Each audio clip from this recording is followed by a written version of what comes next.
అడుగుతా ఉన్నా. టీడీపీ హయాంలోనే ఈ బోట్లకు అనుమతులన్నీ ఇచ్చారు. వీరు గెలిచాక విజయోత్సవ ర్యాలీలో కూడా వీళ్ళు పార్టిసిపేట్ చేశారు. తెలుగుదేశం పార్టీకి చెందిన ఆలూరు చిన్న అనే వ్యక్తి ఎవరు? ఈ వ్యక్తి ఎవరు? తెలుగుదేశం పార్టీకి ఉన్న సంబంధాలు ఏమిటి?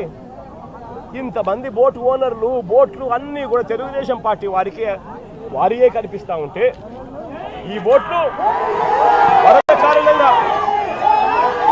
కారణంగా ఈ బోట్లన్నీ కూడా ప్రకాశం బ్యారేజ్కు కొట్టుకొని వస్తే ఆ కొట్టుకొని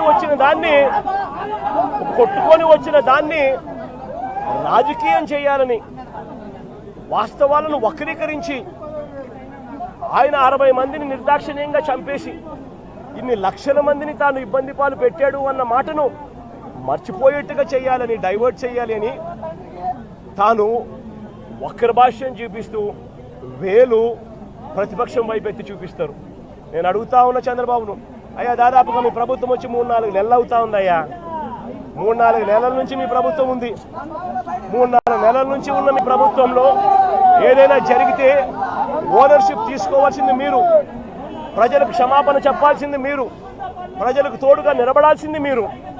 అలాంటిది మీరు వక్రభాష్యం చూపిస్తూ నేరాన్ని ఇంకొకరి మీద నెట్టి చూపించాలి అని చెప్పి మీ దుర్మార్గపు బుద్ధి నిజంగా ఎంతటి దారుణంగా ఉంది అని చెప్పడానికి ఇది కూడా ఒక నిదర్శనం. నిజంగా ఇదే పెద్ద మనిషి చంద్రబాబు నాయుడు గారు,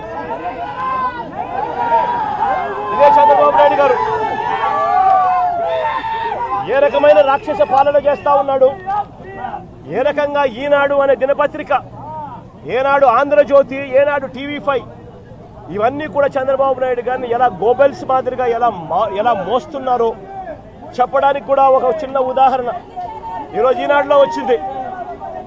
ఏమొచ్చింది? రెయిన్ గేజ్ మీటర్లు చెడిపోయాయంట.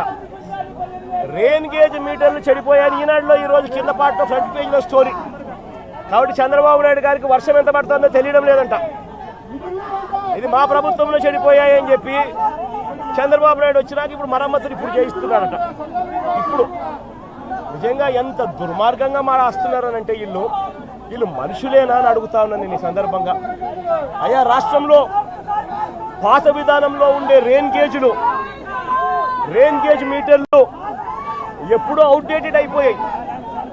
వాటి స్థానంలో ఆటోమేటిక్ సెన్సార్ వ్యవస్థలు, automated weather stations, 1599 weather stations, automated weather stations రాష్ట్రంలో అందుబాటులో ఉన్నాయి.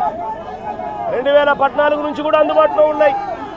వాటిని ఇంకా మేము బలపరుస్తూ మా హయాంలో మరో 450 ఆటోమేటెడ్ వెదర్ స్టేషన్స్ మేము ఇంకా ఫర్దర్గా స్ట్రెంథెన్ చేస్తూ ఏర్పాటు కూడా చేశాం. ఇవన్నీ ఉన్నాయి కాబట్టే చంద్రబాబు నాయుడు గారు ఆ రోజు వరదలు వచ్చినప్పుడు విజయవాడలో 32 సెంటీమీటర్లు, పక్కన జీకొండూరులో 42 సెంటీమీటర్లు, పక్కన ఇక్కడ విజయవాడ సెంటర్లో 30 సెంటీమీటర్లు అని ఈ డేటా అంతా మీరు ఎలా చెప్పగలిగినారు? ఇవన్నీ ఉన్నాయి కాబట్టే చెప్పగలిగినారు. ఇవన్నీ ఉన్నాయి కాబట్టే రైతులకు ఇన్సూరెన్స్ వస్తూ ఉంది. ఇవన్నీ ఉన్నాయి కాబట్టే ఈ క్రాపింగ్ జరుగుతూ ఉంది. ఇవన్నీ ఉన్నాయి కాబట్టే అన్నీ జరుగుతూ ఉన్నాయి. కానీ మీరేం చేస్తూ ఉన్నారు?